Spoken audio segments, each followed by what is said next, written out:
radio evolution. Radio evolution and Marco and all the volunteers for doing such a great job in organizing this and being able to bring me here in Spain. So thank you, you guys. Thank you, everybody back there. Thank you.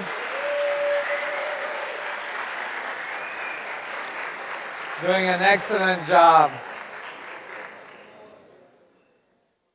So let's go back to our presentation. We're almost done with the math. Oh.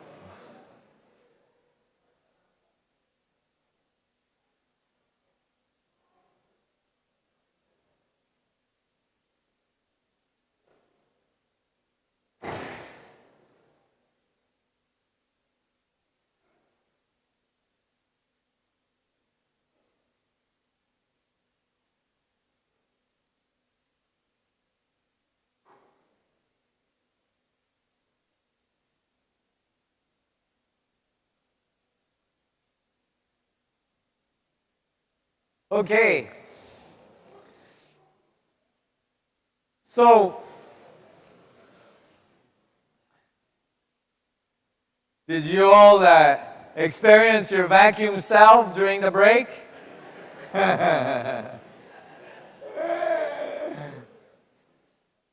Remember, when you're eating, you're actually putting vacuum in.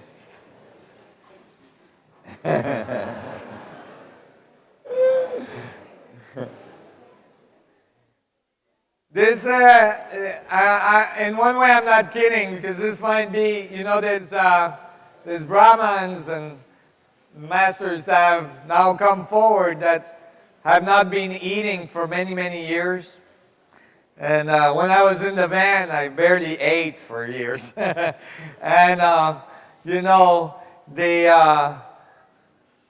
there might be ways that you can bypass the material world and get in and pull the energy directly out of the vacuum, out of the structure of space-time.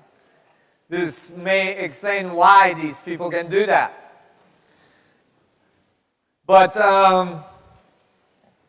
let's get on with the presentation. So now, after the scaling law, we see that, the difference in mass between a proton, the standard proton and the Schwarzschild proton is actually, the result of the standard model omitting to add the force necessary to confine them. As well, you can think of it this way, and that is that how is two protons that are mini black holes would interact with each other? So you can calculate the force between the two protons, two little black hole protons. And that force would be calculated this way in a classical way. So force equals gravitational constants plus the mass square over the radius square. And so here is the gravitational constant, here's the mass of the Schwarzschild proton square, and here's the radius square. And the result is a force of 10 to the 47 dynes. It's very strong. And so in this case, gravity is the strongest force. It holds the atom together. And when you've done this, then you can calculate how fast the two protons would rotate around each other. So their velocity, the first thing you have to calculate is their acceleration, how fast it would accelerate around each other. So in high school, you probably learned F equals ma, right? So here is A is the acceleration equals F over m. So we just calculated the force, we calculated the mass, that will equal 10 to the 32 centimeters per second square. So now you have the two protons accelerating around each other very, very, very fast. From that acceleration, you can derive the velocity. So v, velocity equals 2 multiplied by the square root of the acceleration multiplied by the radius. We calculate, and the result is 10 to the 10 centimeters per second. Anybody recognize that number? That's the speed of light. The velocity of light. Actually, you know, when you do the full calculation, you get exactly the speed of light, which is really remarkable because it's a fundamental constant and it just comes right out, you know, out of the calculation. The exact speed of light, right out of nowhere. And it's really remarkable. You can now start to imagine, you can now start to realize that not only are you made of infinite little black holes, but these black holes inside of you are spinning at light, at the speed of light. It's very significant. You know, many masters have come and said, everything is light. Maybe that's what they meant. Everything is spinning at the speed of light. This actually may be why the speed of light is the speed of light. Yeah. And so,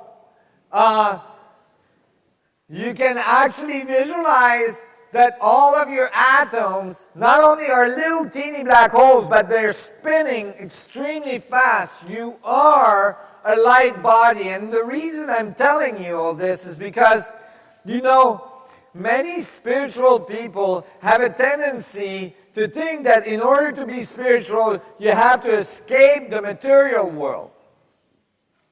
And what I'm telling you today, when I'm showing you mathematically, is that the oneness, is that the infinite potential, is that the speed of light, the light body that you are, is not some esoteric thing, but is actually the material world that you're made of. That there is no separation between spirit and matter. It's all the same thing. It's a dynamic of the space itself. It's a dynamic of the vacuum itself. You need not escape the material world. The material world is your gateway to infinity and beyond.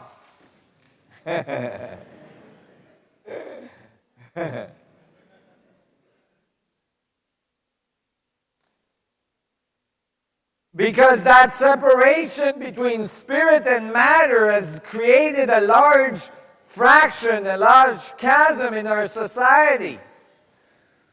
You know, there's the spiritual world that says we don't need matter. Right? I get phone calls from people saying, you know, we don't need no stinking technology. I'm like, but you're calling me on your cell phone driving your car.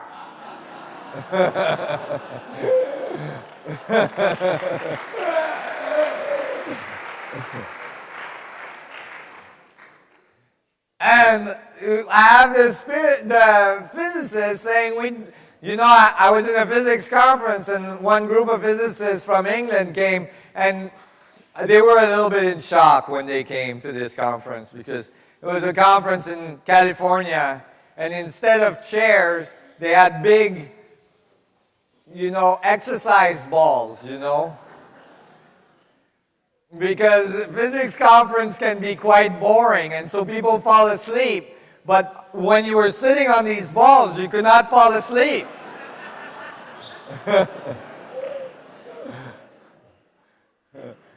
But you can imagine, you know, the physics community that came from England, you know, when they walked in the room and they saw all these like 70-year-old physicists bouncing on the balls.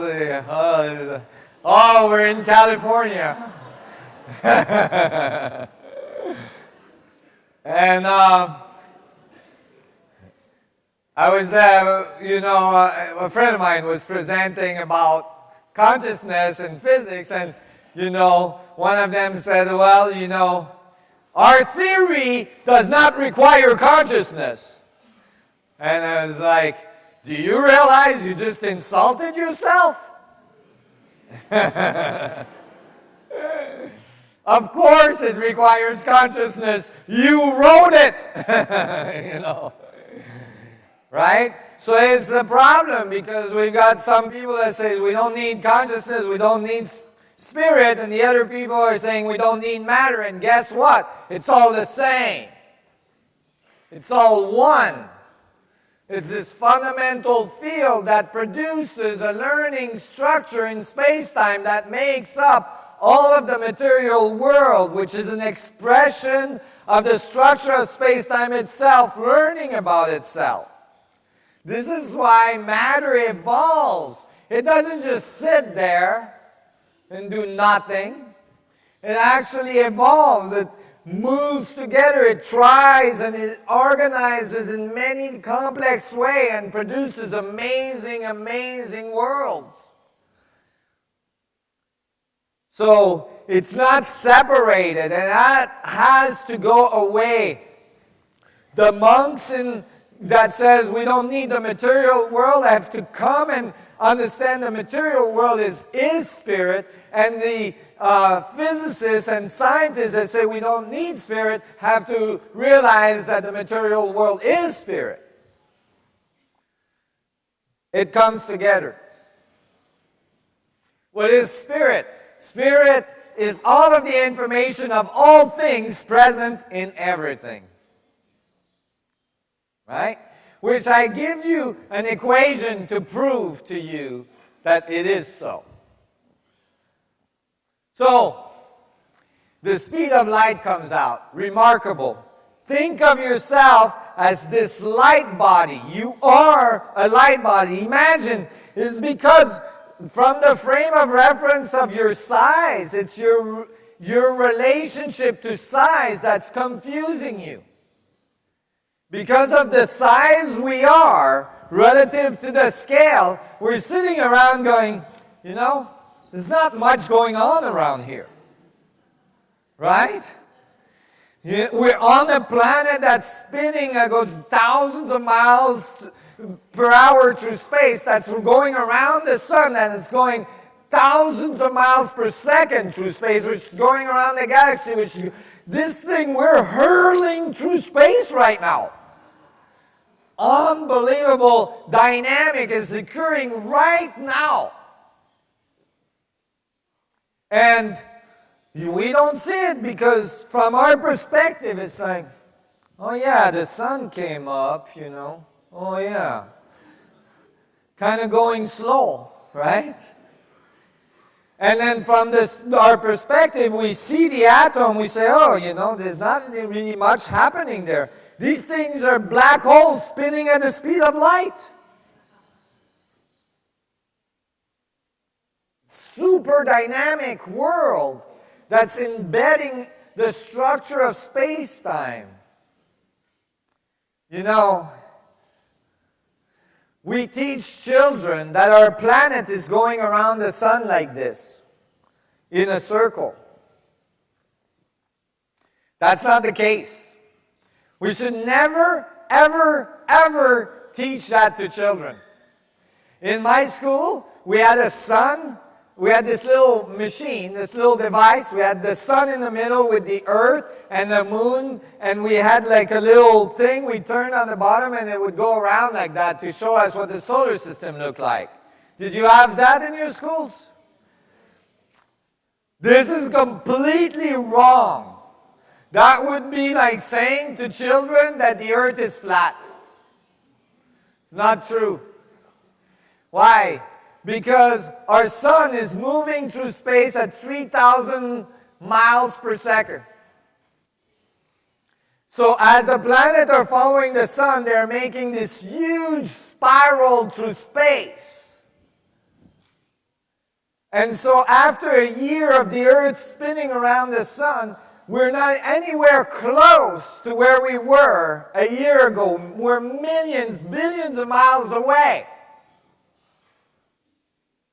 Every minute, every second is different from the other because the evolution of the coordinates of the space-time manifold is constantly changing. We're never coming back to the same point. The information is constantly changing. We are, through this speed of light interaction of, where the electron appears and disappears and appears and disappears, we are embedding information along that spiral on the structure of space-time, along that path. Can you all visualize that? And so that if you actually took the earth and you took you on the earth, your body on the earth, you could say that like we could follow that path through space and your DNA is actually embedding information on the structure of space-time all along that path. Do we have any evidence that DNA does that? Yes. It's called phantom DNA. It was discovered by the Russians. It was discovered by accident because there was a scientist that was doing a measurement in a spectrum analysis device, scattering photons off DNA, and he was taking measurements, and he went for lunch. He removed the DNA sample from the device and went for lunch. And when he came back from lunch, I think Russian people like to drink vodka. He forgot that he had removed the DNA strand, and so he continued his experiment. He continued to make measurements. And the measurements were coming out like the DNA was still in the machine. But the strand was not there anymore. So DNA leaves an imprint on the structure of space-time. Leaves an imprint of information on the structure of the vacuum. You are imprinting information on the structure of the vacuum. This is actually, according to me, why you have memory. Because if you had no memory, you wouldn't have time. Would not exist. Because you couldn't remember anything.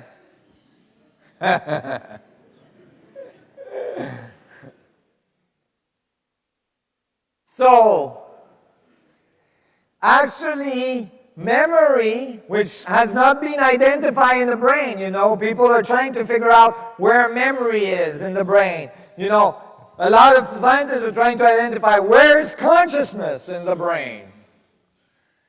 I think Buckminster Fuller said it the best. He said, the problem with the current approach to science is that we have confused the telephone for the conversation. Right? The brain is the telephone. It is not the conversation. The conversation is the structure of the vacuum interacting. The chemistry that occurs in the brain, the electrical discharge, is a result of the structure of space-time interacting, not the source.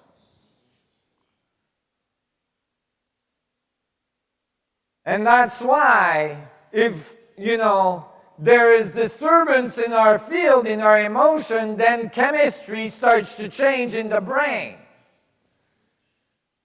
You can't just change the chemistry of the brain and assume that the problem, the emotional trauma and all this is going to go away, because that's still embedded on the structure of space-time. So using this, I've helped people that had serious trauma try to help them relieve that trauma. Because somewhere it's on the structure of space-time. And so since that actually connects right up to you, in your back actually, right? Since that connects right up to you, then you can have access to that structure along that path. This is actually how psychology works. You know, people say, oh, you know, you think of your childhood and try to have a new optic on your childhood, and that will, you know, relieve you from trauma. Well, that's because, although they don't know that, that's because you're actually changing the memory imprint on the structure of space-time. You can actually follow the information of you along that structure all the way back to your mother. That spiral goes all the way back to your mother, and that connects your spiral with her spiral. Where you connect with your mother, you can go towards your father's spiral, or you can go towards your mother's spiral. And then you can continue along that path. And then again and again. This is actually how, according to my work, genes keep information continuous. You know, in current biology, there's no explanation how genes carry all this information that produce the genetic pool. The continuous from a family to another family, you know, along that path. This is because the imprint is actually informing the genome structure.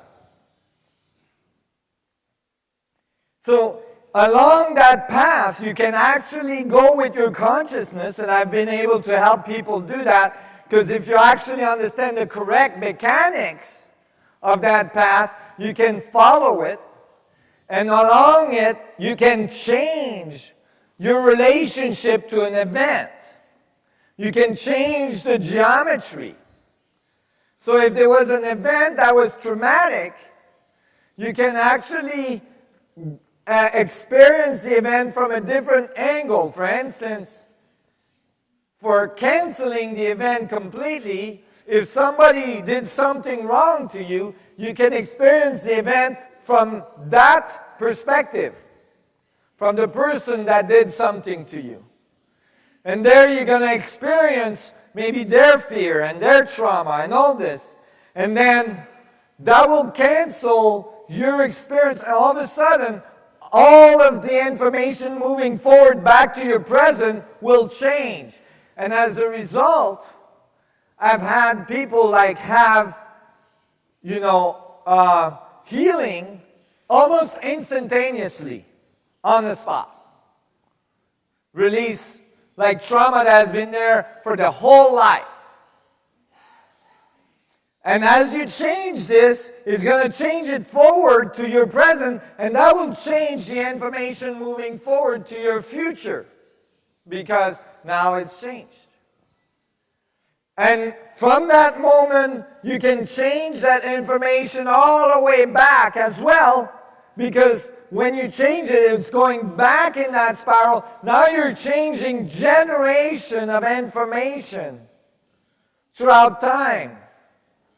Your mother, your grandmother, da-da-da-da-da-da. Your father, your grandfather, da-da-da. You see? Because you are that very tip of the spiral You know, that very tip at the end of that spiral that goes generations and generations and generations till the beginning of time. So your responsibility, you've accumulated all this information from all of these generations. It's your responsibility to make it different. So, all this from, I got a little sidetracked. Sorry. But protons are spinning at the speed of light. So V equals C, the speed of light. Then from the speed of light, we can calculate the period. The period would be how long it takes for one proton to go around the other. Right? Like meaning in one turn. How long it takes for one turn to happen. So the period, or T, the time, will be 2 multiplied by pi multiplied by r, right? Because it's one circle, so pi by r, over the velocity, because it's going that speed for one turn. And that will give you 5.5 multiplied by 10 to the minus 23 seconds, which just happens to be the exact characteristic interaction time of the strong force. See what just happened? This is a measured value that we've done that shows that, you know, the so-called strong force that they threw in, they calculated, and then in laboratory they looked for how fast that strong force can attract another particle. So like if you throw an electron near a nuclei, how fast will it grab it? And that calculation is 10 to the minus 33. So that's in classical quantum theory, meaning in a standard model. Except that here, I got the same answer, but completely classically, with a completely different approach. So I'm getting the right answer with a completely classical model. No quantum thingy. Right? It's remarkable. Now we calculate the frequency. So that means like if it's going around each, it took 10 to the minus 33 seconds to go around one time. Then how many times does it go around in 1 second, which is in hertz, right? So then that would be 1 over the time, and the result is 10 to the 22nd hertz, which is a typical measured value of the gamma ray emission frequency of the nuclei of an atom. So this is actually the decay of the atom. It comes right out from black hole protons spinning around each other.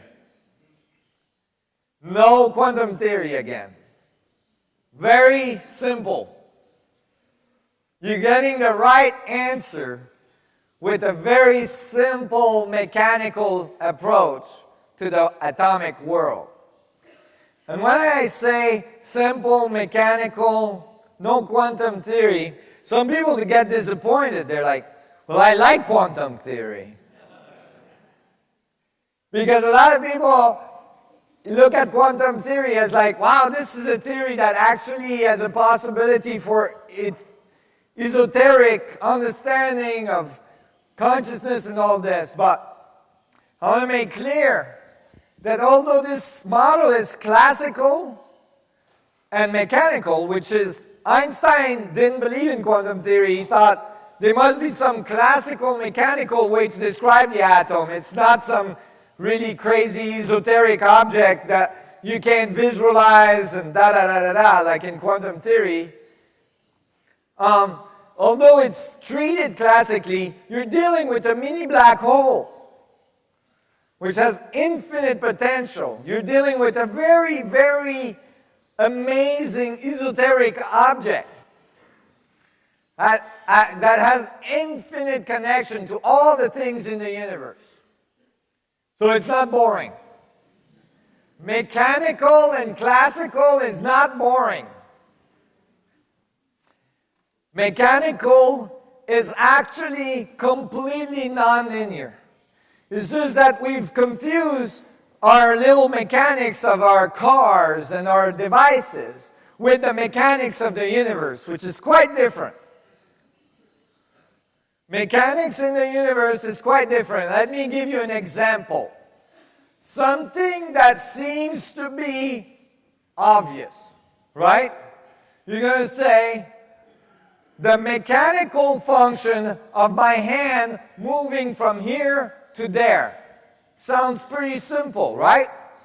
Should be easy to measure, should be easy to calculate. My hand goes from A to B. I can calculate how fast it did that. Can you? Let's see. Okay. Well, if I close the system, which many of our laws of physics all start with this statement, within a closed system, right? And the laws of entropy, the laws of mechanics commonly start with this. Within a closed system. Then you look in a physics book, closed system. What's the definition? No such thing has ever been found. Oh. Okay. So now, in a closed system, I can calculate my hand when at like 0.1% of a mile per hour moving across from A to B. But if there's no such thing, if everything is embedded into larger and into larger and into larger and into larger and into smaller and into smaller and into smaller and into smaller, then it's different. If I try to calculate my hand going from A to B now, I have to say, well, while it was going from A to B, the Earth spinned a little bit. So I have to add that, because my hand is not isolated from the spin of the Earth. It's not in a closed system. So I have to add that. Now my hand is already moving very fast. And then I got to say, oh, well, the Earth is spinning around the sun. So I have to add that. And then I have to add the sun is spinning around the galaxy. Oh, my hand is going thousands of miles per second already. Right? And then the galaxy is turning in a cluster, in a cluster, in a supercluster, in a supercluster, in the universe. And the universe most likely is spinning in a larger one, and a larger one, and a larger one. Multiple. Oh, my hand is going at the speed of light.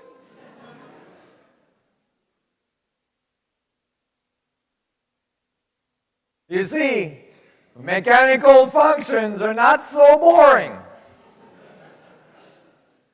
They're a little nonlinear. So how do I solve that? Does anything move? What is this? The only solution is to realize my hand is appearing and disappearing, appearing and disappearing, appearing and disappearing in sequence that are occurring so fast at the speed of light that it appears continuous. It's actually my hand is the vacuum, the whole universe, and then back to my hand, and then the vacuum, the whole universe, and back to my hand. And that's how the universe actually knows where my hand is. So that it can coordinate everything else. You guys are following this?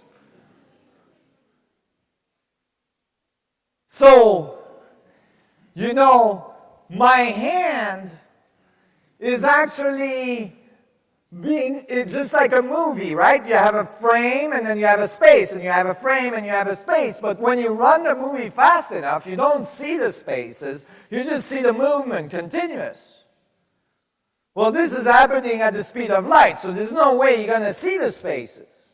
You might feel the spaces if you're really, really, really good at experiencing your vacuum self. And if you're really good at experiencing your vacuum self, that's because you spent a lot of time going towards that vacuum, like some masters might have been able to do. And all of a sudden you get these masters that can appear here and disappear over there. You know, you could say, hey, when my hand disappeared here, I wanted to reappear over there without going in between. Now, if you succeed at doing that, don't forget to take your body with your hand. Because it could be very uncomfortable to have your hand over there and your body over there.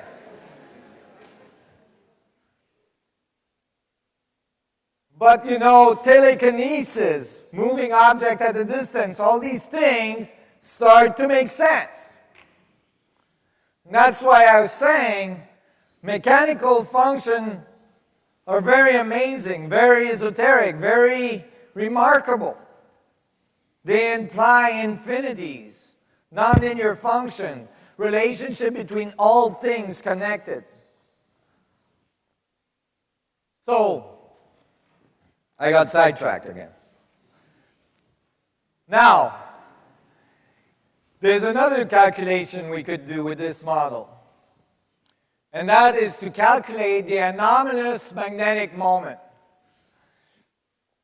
The anomalous magnetic moment is called that way because in quantum theory, it's called anomalous because they don't know where the magnetic moment of the atom came from.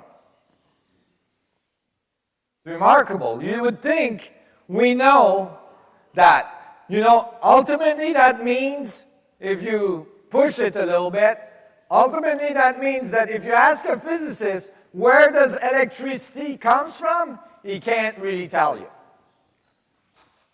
Because he will say it's a charged particle moving through a field, right? Producing an electric field. But if you say, where did the charge come from? The charge of the electron or the charge of the proton? Don't know. Don't know where it came from. So it's called anomalous.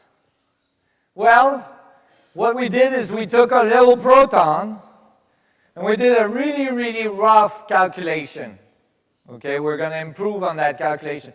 I was presenting this to a physicist the other day in Basque Country, and she was saying, why did you do that calculation yet? I'm like, you know, I'm busy. I need help. Please help us. We took a little Schwarzschild proton and we said we put a little charge on it. And then we calculated how much magnetic field that would create. We took the measured charge, right? And we just stuck it on top of our proton. And so charge is going to equal, the magnetic moment is going to equal the charge multiplied by the radius multiplied by the velocity over 2. We plug all the numbers in, and the result is 3.17 multiplied by 10 to the minus 26 Joule Tesla. The measured value in laboratory is 1.4 multiplied by 10 to minus 26 Joule Tesla. Very close, considering this charge here should be around the whole proton, not just on a point. So we get the right answer for the charge of the atom. Now we can explain that charge comes from the vacuum interacting, producing boundary condition of the black hole atom. And that charge is coming from this interaction. So this is very significant because all of a sudden we can extrapolate charge directly out of the vacuum. It's the vacuum that produces charge. Well, charge and spin, right?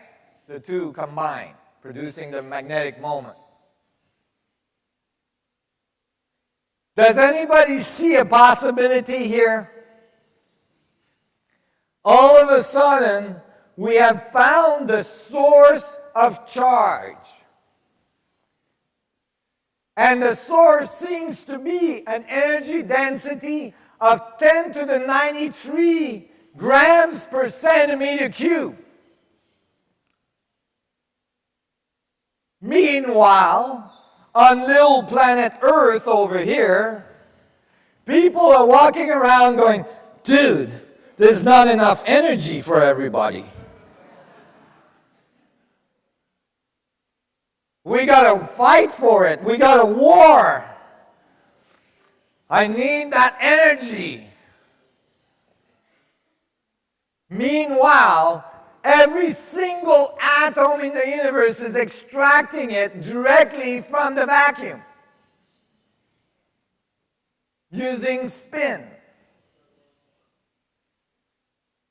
This is a possibility for humanity right here, to start to understand how to extract energy directly out of the source of energy that produces all of the universe. Thank you. Thank you. And remember the numbers? 10 to the minus 39% of the energy in a centimeter cube in a proton volume is the only thing that's needed to produce all the protons. So imagine if we extract a little teeny weeny beady little teeny thing of the amount of energy that's there in technological ways, we can power the whole planet for thousands and thousands of years. Right? And we could extract that energy, and we can extract that energy anywhere in space. Anywhere in the universe, we will have access to infinite amount of energy. Can you imagine a society that reached that level? What it looks like? Do you think they are going to war with each other to get some oil? Most likely not. Do you think they go to war with each other to try to get more land? Most likely not. Why? Because if you have this level of energy, you can curve space-time.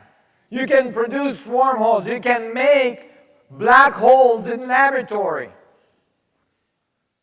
You have space drives instantaneously. We are very, very close to this moment.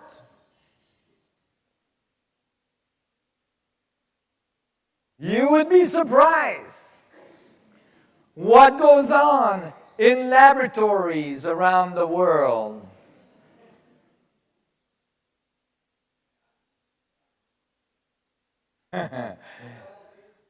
There is a possibility there that will change our world. We have reached that level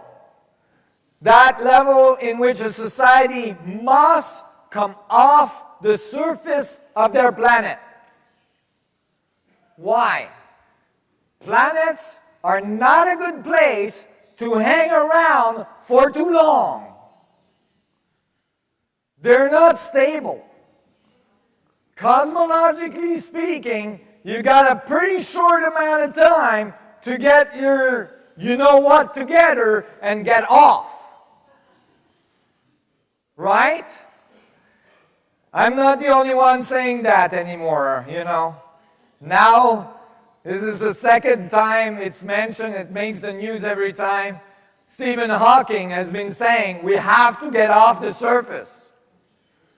The first time he mentioned this a few years ago in Japan, he got in a lot of trouble for saying that. And then he did it again a few months ago. It's crucial. Any society that reaches higher levels of consciousness must as well reach higher level of technology that matches that consciousness. Any society that reaches higher levels of evolution must learn to live free, unattached to a surface in the universe.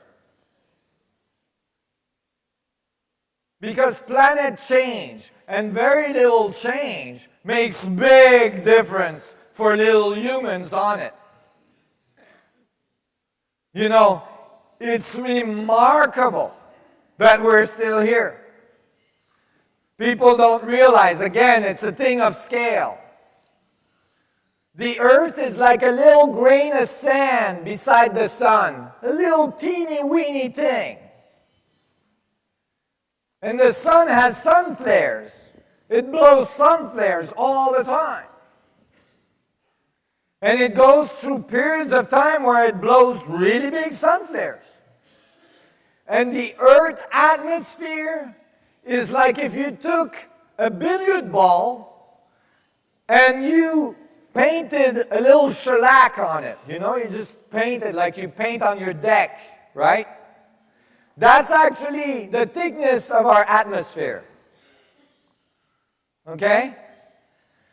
One sun flare, that's a good one, in the right direction, and the Earth atmosphere just goes, sit. In the solar system, the rest of the planets probably wouldn't even notice. They go, sit, and they go, oh, what was that? Oh, that was the Earth atmosphere just went. Oh, okay. Humans down here, though, run out of air instantaneously, right? Done. All of a sudden, this planet looks like Mars. It's actually remarkable that that hasn't happened yet. The probabilities are very high. Never mind all the meteorites and the comets and all the stuff that's being thrown at the Earth that we keep missing. There's a program that was done by an astronomer where the Earth is turning around the sun in the wrong model, you know, because it should be a spiral. But there's a little line, a white line that appears for every meteorite that missed the Earth, right? That's big enough to create large cataclysm. And after a few years of the Earth going around the sun, the screen is full of white line, full. It's constantly missing us. We live in grace. We do. But I don't think we should push it. I think we're close to this moment where our society has reached levels where we have exhausted a lot of our resources and we have to come to the next level. And in order to come to that next level, the only thing we must actually understand and apply is how gravitational field and the structure of the vacuum, the energy at the source of creation works. As soon as we understand that, we're done. No more struggle. No more lack. You know, the only reason we war is because we have a lack mentality. That means we think there's limited amount of resources and we got to war for them. So this is on its way.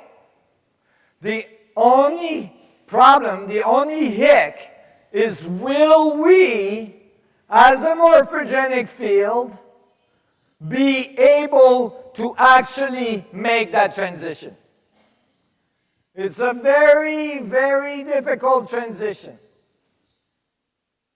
Now, what I'm talking about might sound to you like completely outrageous. You know, it sounds like, is he talking about the Jetsons? Do you guys have the Jetsons? No, okay. You know, it's hard to visualize flying saucers and things, right? But imagine that you were a person that lived on that lake near where the Wright brothers flew the first plane.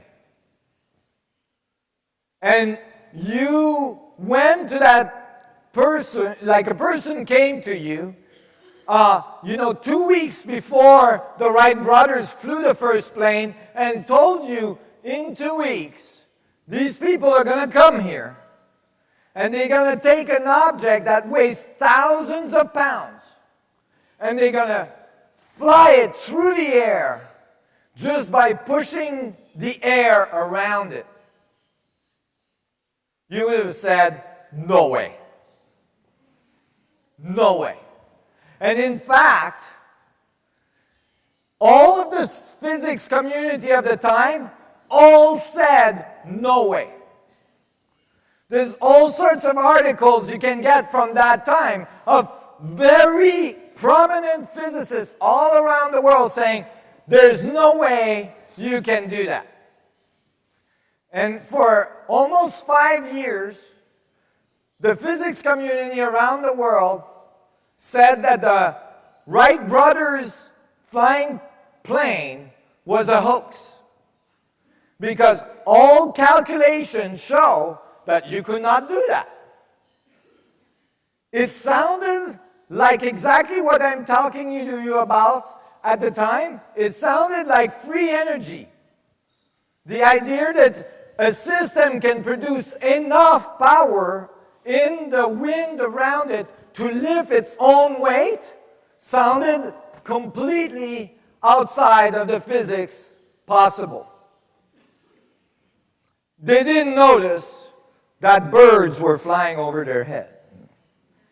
Many physicists don't come out of their little room, in the university.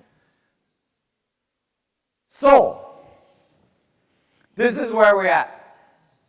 We're very, very close. And this starts to give us the understanding on how the universe produced charge, how the universe produced electricity, and it produced a lot of it. A lot. So, it's very important. If we wanted to understand what are the structures that produce such an effect,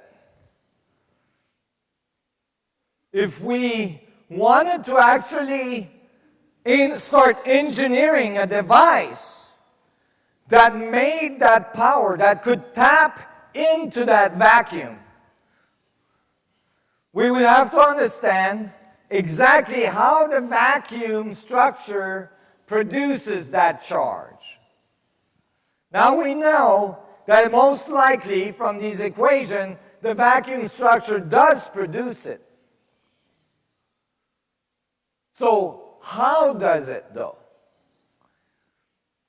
Well, early on, you see, most people don't know, but I did most of this research, some 25 years of research, because there is important technological discoveries to be made. Most people don't know. I'm very interested in hardware, in technology. Because I do a lot of philosophy and a lot of theoretical physics, they think I don't do that part. But now I'm starting to be more vocal about it. I've done some 11 years of work in laboratory. I do a lot of engineering. And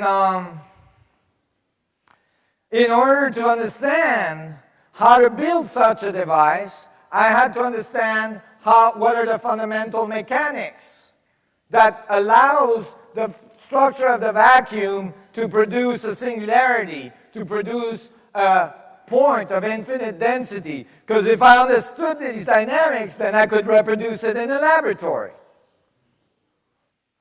So I realized that when we look at black holes, which is with Einstein field equation, there was something strange.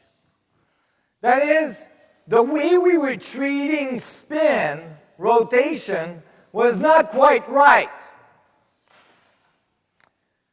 I realized that what we had done is we had attached the frame of reference to the rotation of the black hole, the rotating metric. What does that mean? The reason why we did this is because when they tried to calculate the dynamics of a spinning black hole with Einstein's equation, they realized that mechanical spin is extremely complicated. It has Coriolis effect, and it has, there's gyroscopic effect and all this, and they wanted to eliminate the complexity. When we do that, typically we miss something very important. So how did they do that? They said, hey, we're going to eliminate gyroscopic effects by attaching the frame of reference to the rotating metric.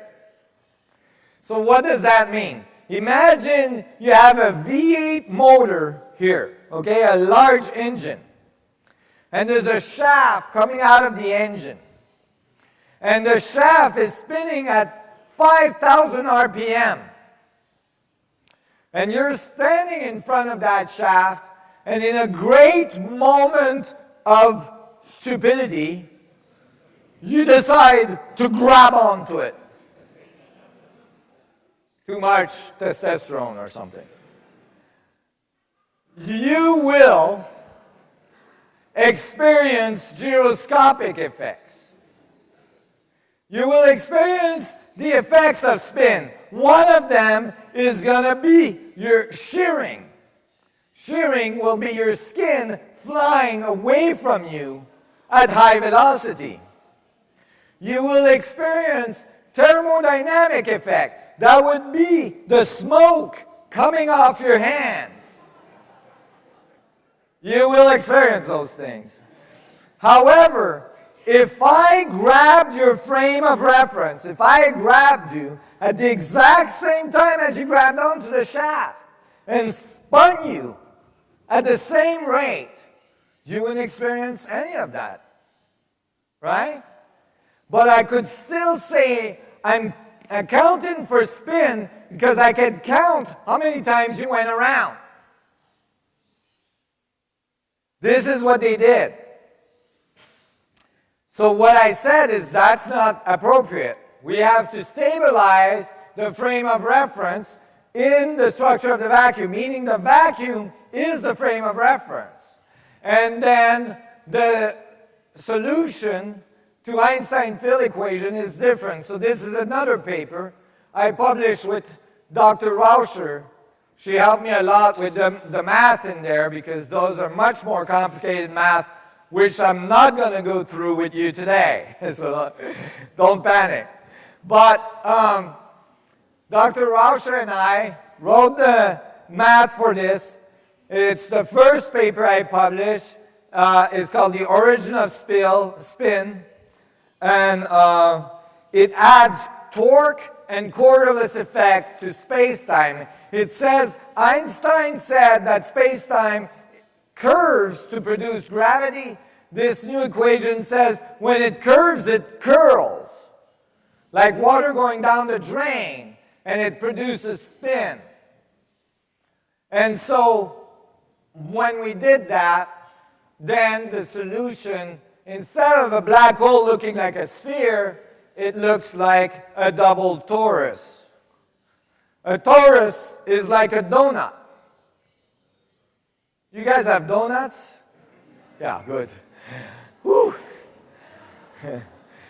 If you have two donuts spinning in opposite direction, now you have a double torus. And why is there two spinning in opposite direction? Because this Coriolis effect. One in one direction, the other one in the other. Like there's hurricane and typhoons, right? In the northern hemisphere, they're spinning in one direction, typhoons are spinning in the other. And so now you have this toroidal field instead of this idea that the surface of systems are spherical, they're actually toroidal. And because they're toroidal, now you have a function, now you have the mechanics of feedback. It's expanding and contracting at the same time. Right? For every action, there's an equal and opposite reaction. The universe is expanding and contracting at the same time. Actually, last month was very exciting for me because they found that when they look in one direction, it seems to be contracting, and when they look in the other direction, it seems to be expanding. New data came out. So now they're starting to realize, wait, it's happening at the same time. It's not like the universe expands and then contracts. It's happening at the same time. And this is why you have feedback of information. You can think of this as your light body. You know, with this point in the middle being your heart chakra. And actually, I teach a meditation based on that. And maybe the next time I come to Spain, I can do a weekend workshop, which I call the delegate program, where I can teach this meditation. And that, then you can see that like it comes out of the equator, comes back up to the poles, come out, and every time it comes around, you see what's in the middle of the donut. Space, right? The vacuum.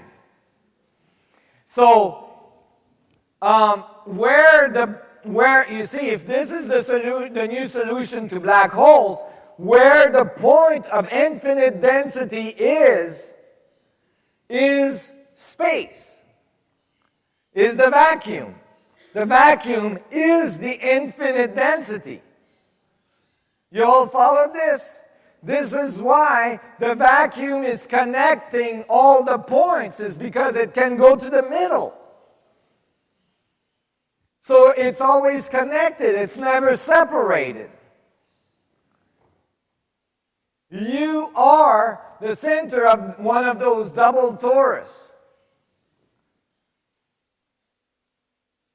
You can even think of it with like a hole here and a hole here, you know. You get the idea. You can look at it as like the two hemispheres of your brain, you know, with your ears. You put that on the side, right?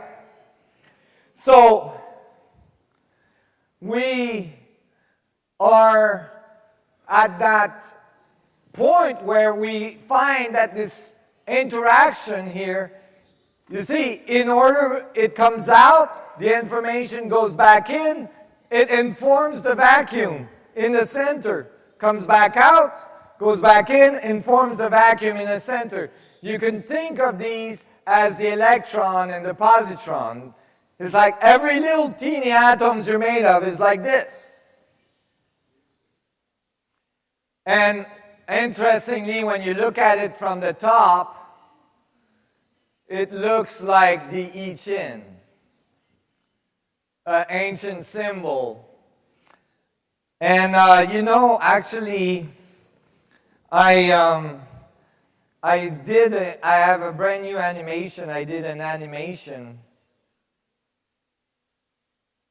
of the I Ching. Actually, not the I Ching, I'm sorry. The Yin-Yang. Sorry. I got a little lost. And let me just pull that out real quick. You guys don't mind? Okay, I just want to show you quickly.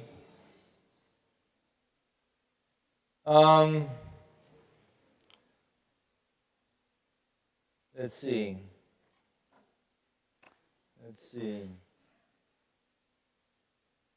So, let me bring it out.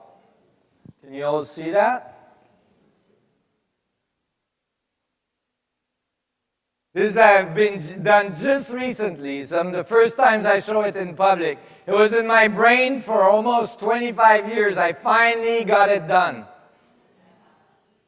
I was trying to solve at the time, how does the black dot end up in the middle of the white? And how does the white dot end up in the middle of the black? And I realized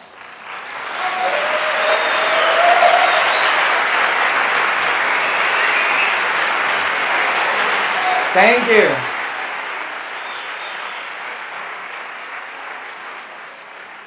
I finally got it out of my brain. And, you know, I thought it worked when I was working it out in my brain, but it was good to see it actually done. And you can see that this is the only way you can solve for no discontinuity, because the philosophy of the I Ching and the Yin-Yang is that they cannot be discontinuity. So, this is the only way to solve it. I'm glad to be able to show it.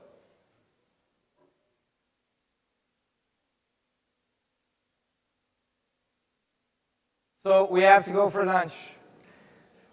So, thank you so much. After lunch, thank you.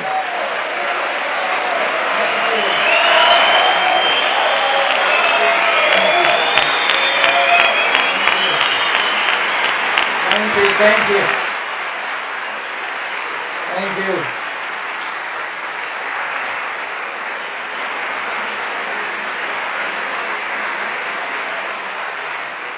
And after lunch, we're going to talk a little bit about ancient civilization. So have a wonderful vacuum lunch.